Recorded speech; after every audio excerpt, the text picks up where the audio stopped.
राम राम सभी को। मैं अनुराग कृष्ण तिवारी और हम बात कर रहे हैं अपॉइंटमेंट ऑफ जजेस की। अपॉइंटमेंट ऑफ जजेस एक ही बहुत ही कंट्रोवर्शियल टॉपिक है। कंट्रोवर्शियल इसलिए है क्योंकि इसमें कई बार गवर्नमेंट की तरफ से कोशिश हुआ है कि ये जो अपॉइंटमेंट है वो कहीं न कहीं अपने हाथ में ले लें।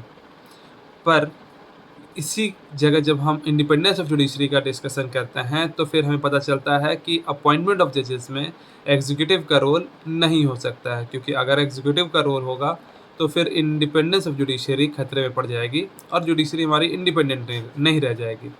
और अगर जुडिशरी का हम बात करते हैं तो जुडिशरी का सबसे बड़ा जो रोल है, सबसे बड़ा आई मीन अचीवमेंट है, वो यही है कि वो इंडिपेंडेंटली वर्क करती है। वो किसी के डायरेक्शन पे नहीं चलती है। गवर्नमेंट उसे डायरेक्ट नहीं कर सकता है या प्रेसिडेंट उसे डायरेक्ट नहीं कर सकता है कि आपको ऐसे वर्क करना है। अपने देश में जुडिशरी सबसे इंडिपेंडेंट बॉडी है, तभी वो इंडिपेंडेंटली वर्क करके गवर्नमेंट के वर्क्स को चैलेंज किया जाता है तो वो उसके अगेंस्ट भी ऑर्डर पास करती है। इसलिए जब अपॉइंटमेंट ऑफ जजेस होता है तो उसमें गवर्नमेंट का कोई इंटरफेरेंस नहीं होना चाहिए। इसको मेंटेन करने के लिए कॉलेजियम सिस्टम लाया गया है और कॉलेजियम सिस्टम के थ्रू आज भी अपॉइंटमेंट होता है। अब ये अपॉइंटमेंट ऑफ जजेस को हम देखते हैं और इसको हम दो पार्ट में देखेंगे। अपॉइंटमेंट ऑफ जजेस एक हम देखते हैं before 1993 it is taken as a executive appointment and after 1993 it is considered as a judicial appointment. अब ये क्यों हुआ, कैसे हुआ, आइए हम देखते हैं। 1993 के पहले वाले स्टेज में हम चलते हैं, which is known as executive appointment. इस फेज में हम दो केसेस देखते हैं, पर जिसमें से एक लीडिंग केस है। अपॉइंटमेंट ऑफ जजेस की हम जब बात करते हैं तो हम हमेशा तीन केसेस की बात करते हैं। 3 जजेस केस आते हैं, जजेस केस 1, जजेस केस 2, जजेस केस 3। अब इन तीनों केस में हम पहला पार्ट जब देखते हैं एग्जीक्यूटिव अपॉइंटमेंट बिफोर 1993 वाला, तो उसमें हमारे पास जजेस केस 1 आता है, which is SP Gupta versus union of India 1982। और इससे जस्ट पहले 1977 में सकल चंद सेठ का केस आया था।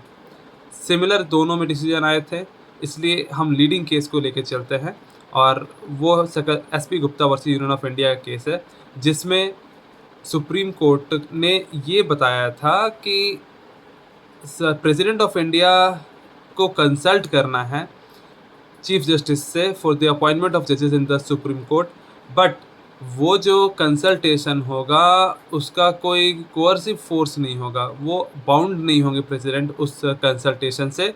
वो केवल कंसल्ट करेंगे, बट उन्हें जो करना है वो अपने मन से कर सकते हैं। उन्हें जिसको लगेगा सही अपॉइंट करना वो कर देंगे। इट मीन्स ये पूरी तरह से 1993 के पहले एग्जीक्यूटिव अपॉइंटमेंट था, क्योंकि वहाँ पे प्रेसिडेंट का कंसेंट था, प्रेसिडेंट का डिस्क्रिशन था कि वो किसे अपॉइंट करना चाहें। But SP Gupta versus union of India के केस में एक चीज़ और बहुत इंपॉर्टेंट बोली गई, जिसमें सुप्रीम कोर्ट ने कहा कि independence of judiciary is basic structure of the constitution. It means independence of judiciary के साथ छेड़छाड़ नहीं किया जा सकता है, क्योंकि उसे अब बेसिक स्ट्रक्चर डिक्लेयर कर दिया गया। तो कहीं ना कहीं ये जो केस था वो एक बेस तैयार करता है इंडिपेंडेंस ऑफ जुडिशरी के लिए और बेसिकली जुडिशियल अपॉइंटमेंट के लिए। उसके बाद 1993 के बाद 1982 का केस था। 1982 के बाद हमारा जो सेकंड आता है केस, वो हमें सेकंड फेज में ले आता है, that is judicial appointment. Judicial appointment 1993 के बाद वाला फेज है। तो बिफोर 1993 आपका एग्जीक्यूटिव अपॉइंटमेंट था, प्रेसिडेंट का सोल डिस्क्रिशन था अपॉइंटमेंट के लिए।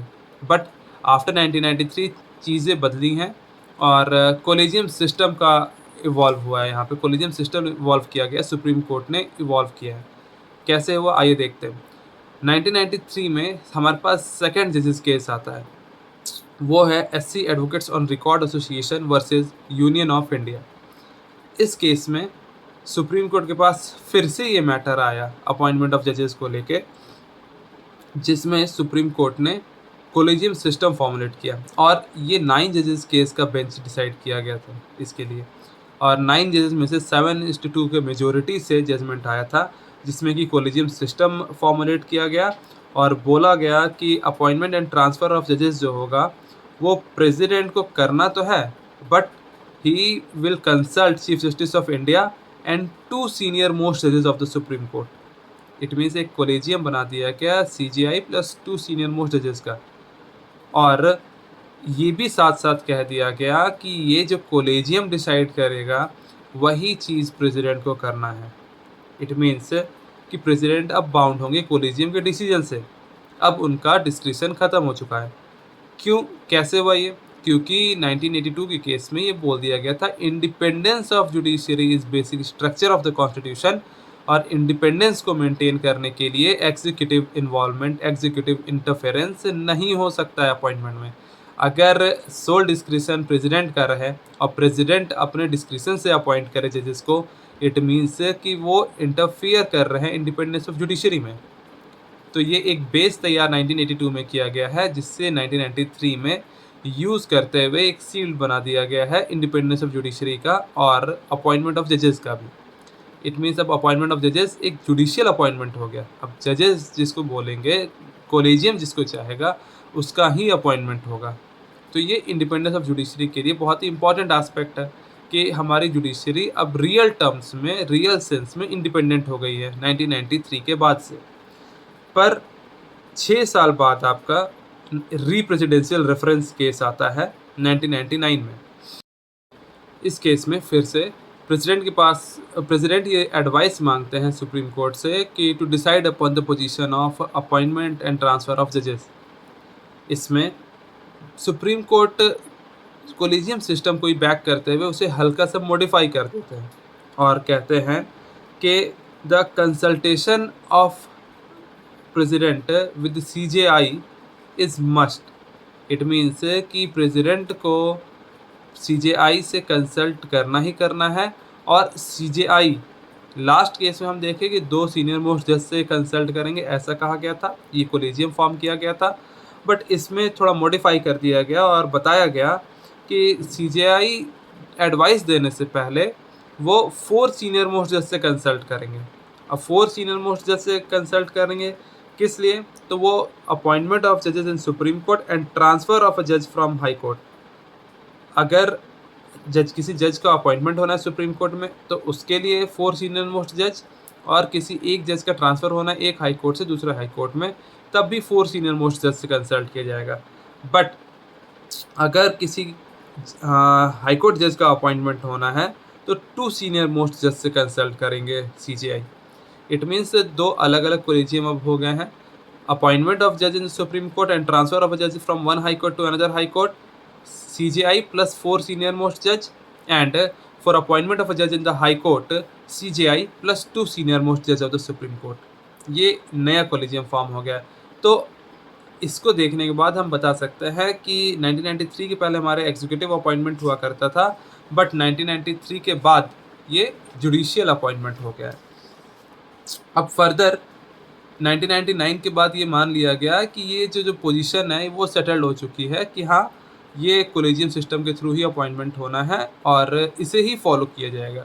बट गवर्नमेंट इस चीज़ को एक्सेप्ट करने के लिए मुझे लगता है कभी रेडी रही नहीं है, आज भी रेडी नहीं है। वो तो कहीं ना कहीं बाउंड है वो सुप्रीम कोर्ट डिसीजन से, इसलिए वो ऐसे एक्ट कर रहे हैं।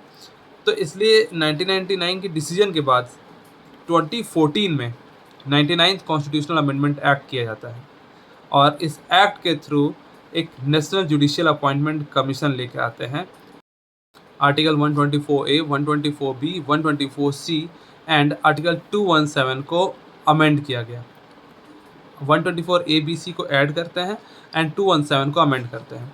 नाउ आफ्टर दिस NJAC, अब जितने भी अपॉइंटमेंट होने हैं सुप्रीम कोर्ट और हाई कोर्ट में, वो प्रेसिडेंट करेंगे after consultation with the national judicial appointment commission, और इस कमीशन में एग्जीक्यूटिव मेंबर भी थे। अब ये तो गवर्नमेंट ने ट्राई किया कि कहीं ना कहीं से इंटरफियर किया जाए और कहीं ना कहीं अपना पकड़ बनाया जाए अपॉइंटमेंट ऑफ जजेस में, बट अगेन सुप्रीम कोर्ट में इसे चैलेंज कर दिया गया और चैलेंज करने के बाद supreme court advocates on record association versus union of India 2016 के केस में सुप्रीम कोर्ट ने इसे अनकॉन्स्टिट्यूशनल डिक्लेयर किया on the ground of being violative of independence of judiciary. ये इंडिपेंडेंस ऑफ जुडिशरी को वायलेट कर रहा था क्योंकि इंडिपेंडेंस ऑफ जुडिशरी एक बेसिक स्ट्रक्चर हो चुका है और बेसिक स्ट्रक्चर है तो आप उसको अमेंड नहीं कर सकते हैं। ये हमें पता है कि हाँ, बेसिक स्ट्रक्चर को सुप्रीम कोर्ट, ये पार्लियामेंट अमेंड नहीं कर सकती है और अगर अमेंड करती है तो उसे सुप्रीम कोर्ट अनकॉन्स्टिट्यूशनल डिक्लेयर कर देगी। और ये बेसिक स्ट्रक्चर का थ्योरी हमारे हमारे पास कहाँ से आया? ये हमारे पास आया है Kesavananda Bharati versus state of Kerala के केस में 1973 में।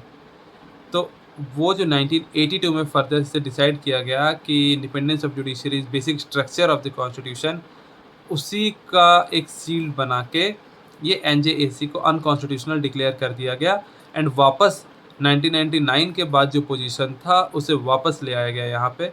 और आज भी प्रेजेंट डे तक भी वही 1999 के जो डिसीजन है वो वैलिड है और 4 सीनियर मोस्ट जज एंड 2 सीनियर मोस्ट जज का कंसेप्ट चलता आ रहा है। सो ये पोजीशन है हमारे यहाँ इंडिपेंडेंस ऑफ जुडिशरी को लेके अपॉइंटमेंट ऑफ जजेस का, क्योंकि अपॉइंटमेंट ऑफ जजेस एक बहुत ही सेंसिटिव अपॉइंटमेंट होता है। क्योंकि जजेस का रोल क्या होता है, सुप्रीम कोर्ट का रोल क्या होता है, उनका मेन जो रोल होता है वो गवर्नमेंट के अगेंस्ट ही, उनके ऑर्डर के अगेंस्ट ही सुनवाई करते हैं। और बहुत बार ऐसा देखा गया है कि गवर्नमेंट के ऑर्डर्स को वो स्टे कर देते हैं और या फिर सेट असाइड कर देते हैं। तो अगर कोई जज गवर्नमेंट के थ्रू ही अपॉइंटेड होगा तो वो फिर गवर्नमेंट के इंटरेस्ट में वर्क करेगा, ना कि इंडिपेंडेंट होकर वर्क करेगा। यहाँ गवर्नमेंट का कोई इंटरफेरेंस नहीं होता है सुप्रीम कोर्ट में, ना अपॉइंटमेंट में, ना फर्दर उसके बाद। इसलिए जजेस इंडिपेंडेंट होकर वर्क करते हैं और अपना डिसीजन अपने अकॉर्डिंग लेते हैं, किसी के दबाव में नहीं लेते हैं। आई होप आपको समझ में आ गया होगा कि ये कोलेजियम सिस्टम कैसे एग्जिस्टेंस में आया और ये पूरा जो अपॉइंटमेंट ऑफ जजेस का जो पूरा थ्योरी है वो हमारा क्या कहना चाहता है। बहुत ही सिंपल सा क्रोनोलॉजी है इसमें, बहुत कोई कंफ्यूजिंग नहीं है। आपको बस 3 जजेस केस याद रखने हैं, उसके बाद फिर 99th अमेंडमेंट एक्ट आता है उसे याद रखना है और उसके बाद उसको अनकॉन्स्टिट्यूशनल किया जाता है 2016 में supreme court advocates on record association versus union of India के केस में। बस इतना ही सा स्टोरी है हमारे अपॉइंटमेंट ऑफ जजेस का। इसके बाद फिर वापस 1999 के बाद जो सिनेरियो था हमारा कोलिजियम सिस्टम का, वो वापस एग्जिस्टेंस में आ गया है। That's it. Thank you.